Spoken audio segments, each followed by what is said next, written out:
Nagpadala na po ako ng mensahe kay Vice President Inday Sara Duterte kanina at sa kanyang staff. Ano man pong maitutulong ko in my own small capacity bilang senador na mabigyan po ng kaayusan o solusyon ang isyong kinakaharap ng kanyang Chief of Staff na si Attorney Zulaika Lopez.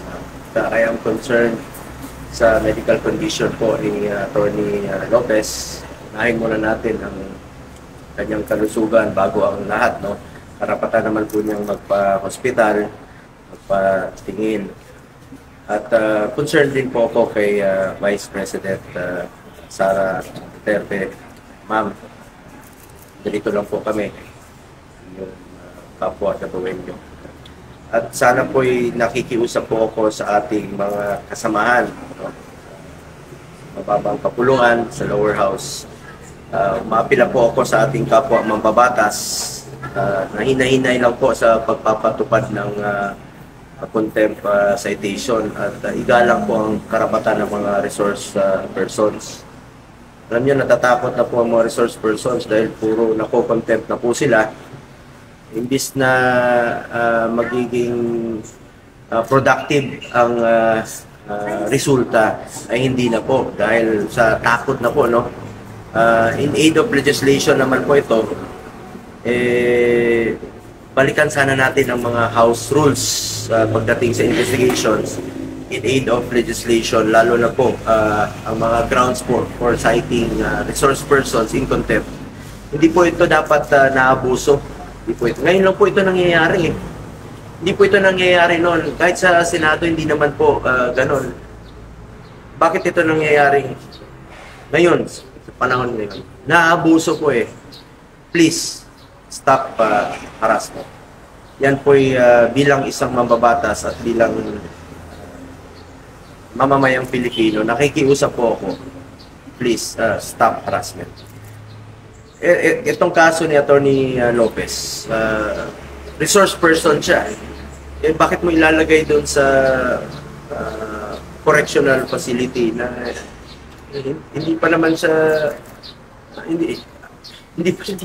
hindi pa siya akusado ng anumang krimen. Hindi naman siya convicted. Resource person pa lang siya.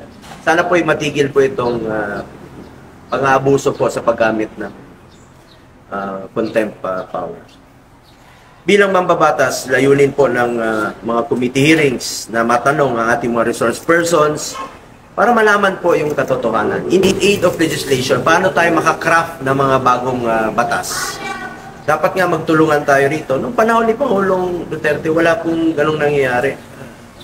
Trabaho po, tutulungan po ang mga iba't ibang sangay ng gobyerno, executive at ang legislative, to craft laws para sa development po ng ating mga kababayan. Importante ngayon, trabaho muna, serbisyo muna. Naghihirap po ang ating bayan.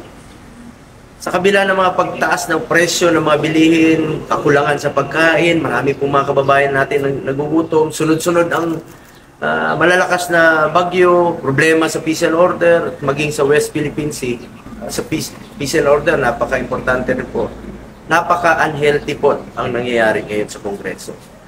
At habang nag-aaway po ang mga leader ng bansa natin, ang nagsasakripisyo po dyan, yung mga kababayan natin, ordinaryong Pilipino, na gusto lang po magbuhay ng tahimik, makakain po, at makauwi sa kanilang mga pamamahay na ligtas at tahimik. Hindi na po ito healthy para sa mga Pilipino, nag-expect sa kanilang mga public servants na magtrabaho at maghatid po ng serbisyo. Very unhealthy na po ang nangyayari ngayon sa Kongreso at ang away ng mga leader ng bansa natin. Kaya nga po ako mismo, pinaglaban natin na maibalik po sa budget ng OBP sa susunod na taon yung mga social services niya para makapagtrabaho na po siya at makapagserbisyo. Dahil yan naman pong trabaho ng Vice Presidente, not just a spare tire.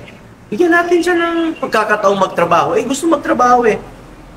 Gusto naman po niya magtrabaho. Dapat po ibalik itong mga social services funds niya, no? Para makatulong po siya sa ating mga kababayan. Sayang yung oras kung puro away ang nangyayari dito sa ating bansa. Dami pong Pilipinong naghihirap. Mas maraming Pilipino ang gusto po mabuhay ng tahimik. Yan lang po ang pakiusap ko sa ating mga leader. I'm appealing for reconciliation. Kaya po ako bilang isang senador at ako yung maapila sa lahat na sana po'y matigil na po ang lahat ng bangayan, lahat ng away. I appeal for reconciliation among our leaders.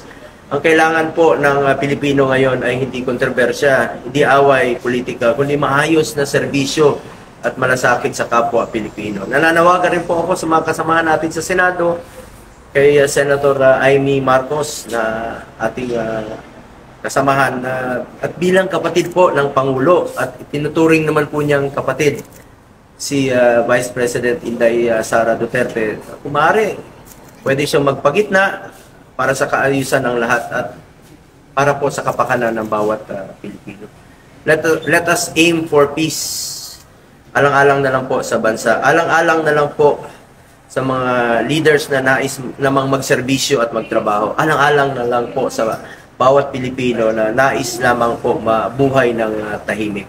Kung napagsama niya noon ang unity team between Marcos and Duterte nung nakarang eleksyon, bakit sana pwede siyang maging instrumento muli for peace and reconciliation para naman po makapagtrabaho na tayo lahat. Makapagtrabaho na kami lahat. Sayang po ang oras, kaya tayo niluklok dito para magtrabaho.